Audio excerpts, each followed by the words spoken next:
కరీంనగర్ జిల్లా మానకొండూరు మండలం రంగంపేట గ్రామంలో 1.61 కోట్ల రూపాయల వ్యయంతో గోదాం చుట్టూ ప్రహారీ కూడా సీసీ రోడ్డు నిర్మాణ పనులకు ఆదివారం మానకొండూరు ఎమ్మెల్యే డాక్టర్ కవ్వంపల్లి సత్యనారాయణ భూమి పూజ చేశారు. అదేవిధంగా గ్రామంలోని ప్రభుత్వ ప్రాథమిక పాఠశాలలో 15 లక్షల రూపాయల వ్యయంతో నిర్మించనున్న ప్రహారీ కూడా పనులకు కూడా ఆయన భూమి పూజ చేశారు. ఈ సందర్భంగా ఎమ్మెల్యే డాక్టర్ కవ్వంపల్లి సత్యనారాయణ మాట్లాడుతూ గ్రామీణ ప్రాంతాల్లో మౌలిక వసతుల అభివృద్ధికి కాంగ్రెస్ ప్రభుత్వం అధిక ప్రాధాన్యత ఇస్తోందన్నారు. ప్రజలకు అవసరమైన రహదారులు, పాఠశాలలు, ప్రభుత్వ సంస్థలకు సంబంధించిన మౌలిక సదుపాయాలను మెరుగుపరచడమే ప్రభుత్వ లక్ష్యమన్నారు.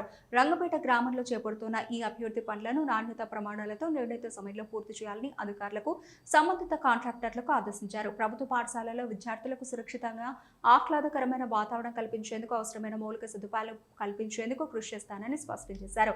గ్రామాల సమగ్ర అభివృద్ధికి ప్రజాప్రతినిధులు, అధికారులు సమన్వయంతో పనిచేయాలని ఎమ్మెల్యే కోరారు. కాంపౌండ్ వాల్ కోసం ఈరోజు ప్రారంభించాము. కాంట్రాక్టర్ గారు త్వరలోనే ప్రారంభించి దాన్ని టైం లిమిట్ పెట్టి కంప్లీట్ చేయాలని కూడా చెప్పడం జరిగింది. అదేవిధంగా స్కూల్కు ఏదైతే సోషల్ వెల్ఫేర్ రెసిడెన్షియల్ స్కూల్కి వెళ్ళినామో అక్కడ వాటర్ ప్లాంట్ బాగలేదు, దానికి 1,50,000 అయితే ఎస్డిఎఫ్ గ్రాంట్ కింద సోషల్ డెవలప్మెంట్ ఫండ్ కింద వాటికి 1,50,000 రూపాయలు ఇవ్వడం జరిగింది.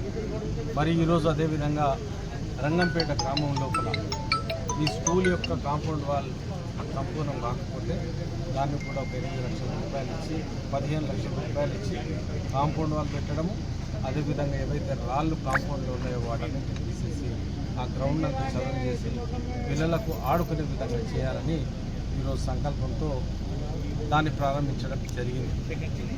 ఈ కార్యక్రమానికి మండలాధ్యక్షులు, మార్కెట్ కమిటీ చైర్మన్ గారు, ప్యాక్స్ చైర్మన్ గారు, అదేవిధంగా ఇతర నాయకులు అందరూ కూడా పాల్గొని ఈ కార్యక్రమాన్ని జరిపించడం